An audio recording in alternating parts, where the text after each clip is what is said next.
या ठिकाणी पक्षाचा एक निष्ठावंत कार्यकर्ता म्हणून ज्यावेळेस ही पुणे स्थानिक स्वराज्य संस्थेची निवडणूक लागली त्या काळामध्ये सुद्धा मी पक्षाकडे मागणी केली होती आणि हा प्रत्येक कार्यकर्त्याचा या ठिकाणी हक्क असतो की आपल्या पक्षाकडे आपली उमेदवारीची दावेदारी करणं आणि त्यातनं ज्यावेळेस त्याला अनेक इच्छुक असतात त्यातनं एकाला ज्यावेळेस सिलेक्ट होतं किंवा पक्षादेश येतो की अमुक अमुक व्यक्तीला या ठिकाणी आपण अधिकृत उमेदवार म्हणून जाहीर करतो त्यावेळेस त्या पक्षाचा कार्यकर्त्याची हे असते जबाबदारी असते की पक्षाने दिलेला जो कोणी कार्यकर्ता असेल त्याच्या पाठीमागे उभे राहणे त्याला त्या ठिकाणी त्याचं काम करणे.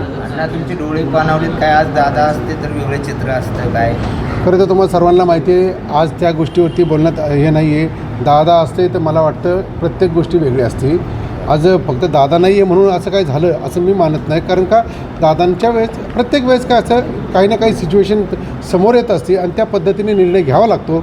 आज जे काय वहिनींनी पार्थदादांनी किंवा पक्षश्रेष्ठींनी निर्णय घेतलेला आहे तो आत्ताच्या परिस्थितीला अनुसरून घेतला असणार आहे. भविष्यात आपल्या घरी आले आपल्याला भेटले काय चर्चा झाली आता पुढं कसं कारण शेवटी ते आमदार होतील आता समजा तुम्ही शहराध्यक्ष विक्रम काकडे यांना उमेदवारी जाहीर झाल्यानंतर काय तुम्हाला शब्द दिला सगळ्या नाराजांची त्यांना नाही कसं असतं हा एक प्रोटोकॉल असतो जो कोणी उमेदवार या ठिकाणी जाहीर होतो त्यांनी त्या इच्छुकांची भेट घेणं किंवा नगरसेवकांची भेट घेणं हा त्याचा तेव्हा ह्याच्यातला एक प्रोटोकॉल म्हणून त्यांनी घेतलेली आहे आणि ज्या वेळेस एकदा पक्षश्रेष्ठींनी त्यांचं नाव डिक्लेअर केलेलं आहे आमचीही जबाबदारी आहे की त्यांना मोठ्या मताधिक्याने निवडून आणणे.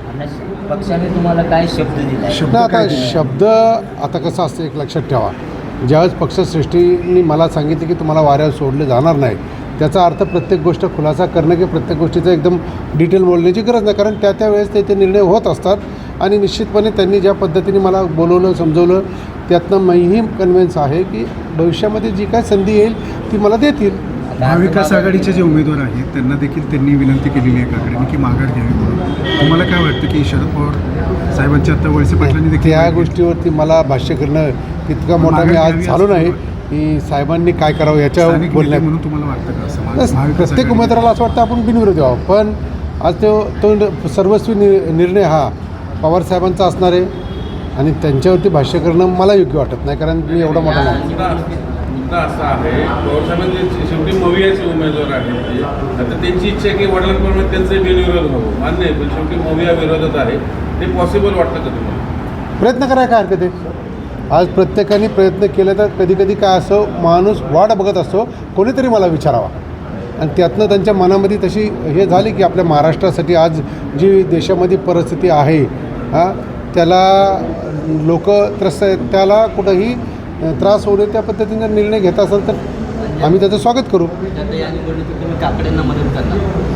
मी काय सांगितलं माझ्या पक्षाचं चिन्ह अधिकृत ज्याला कोणाला असतं आज काकडे आहेत ज्याला कोणाला देतील मी त्याचं काम करणार.